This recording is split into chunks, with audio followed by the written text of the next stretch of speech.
എടാ കോളടിച്ചല്ലോ. ആരെയും കാലിന് മുമ്പ് എടുത്ത് ബാഗിൽ വെക്ക്. വേണ്ടടാ, ഇതേതോ പാവത്തിന്റെ ആയിരിക്കും. വീണിടുന്നൊന്നും എടുക്കുന്ന നല്ല കുട്ടിയുള്ള ശീലമല്ല. എടാ, എന്റെ അമ്മയ്ക്ക് ഒരു സ്വർണ്ണ കാതില് പോലും ഇല്ല. ഇത് വെച്ച് അമ്മയ്ക്ക് ഒരു കാതില് വാങ്ങിക്കൊടുക്കുകയാണെങ്കിൽ അമ്മ ഒരുപാട് സന്തോഷിക്കും.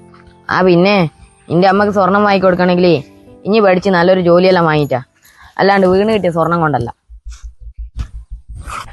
എന്താ മക്കളെ കയ്യില്? ഒന്നുമില്ല ഏട്ടാ, ഞങ്ങള് വെറുതെ.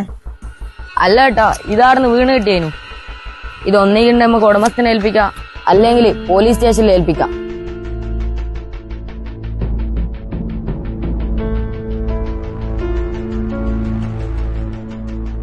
ആ മക്കൾ പോയിക്കോ, ഇത് ഞാൻ കൊടുത്തോളാം കേട്ടോ.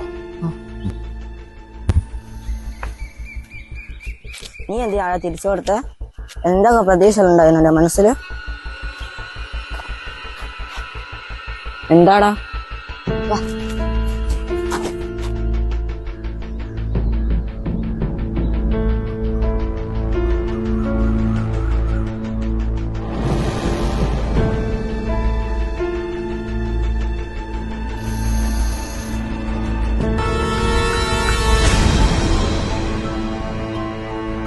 എന്താടാ?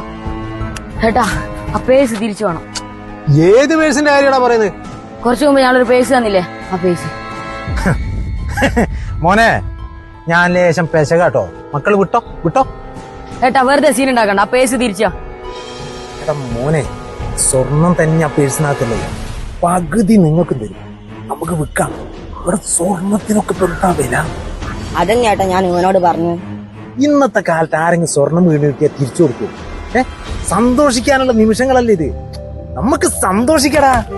ഏട്ടാ, നമുക്കിത് വിറ്റ് കിട്ടുന്ന സന്തോഷത്തിന്റെ 100 ഇരട്ടി ഇത് നഷ്ടപ്പെട്ടവർ സങ്കടപ്പെടുന്നുണ്ടാവും. അതുകൊണ്ട് നമുക്കിത് തിരിച്ചു കൊടുക്കാം. ഏട്ടന് പറ്റുമെങ്കിൽ എന്റെ കൂടെ ഒന്ന് പോലീസ് സ്റ്റേഷൻ വരെ വരുമോ? മോനെ, നിന്നേക്കാൾ ഒരുപാട് പ്രായം എനിക്കുണ്ട്, പക്ഷെ നിന്റെ അത്ര നല്ലൊരു മനസ്സ് എനിക്കില്ലാണ്ടായിപ്പോയി. എന്നെ പോലത്തെ പ്രായത്തിനൊത്ത ബുദ്ധിയില്ലാത്ത ഒരുപാട് പേരുണ്ട് ഈ സമൂഹത്തിൽ. അവർക്കൊക്കെ നീ ഒരു പാഠമാണ് മോനെ. ഇന്നാ വാ, ഞാനും വരാം പോലീസ് സ്റ്റേഷനിലേക്ക്.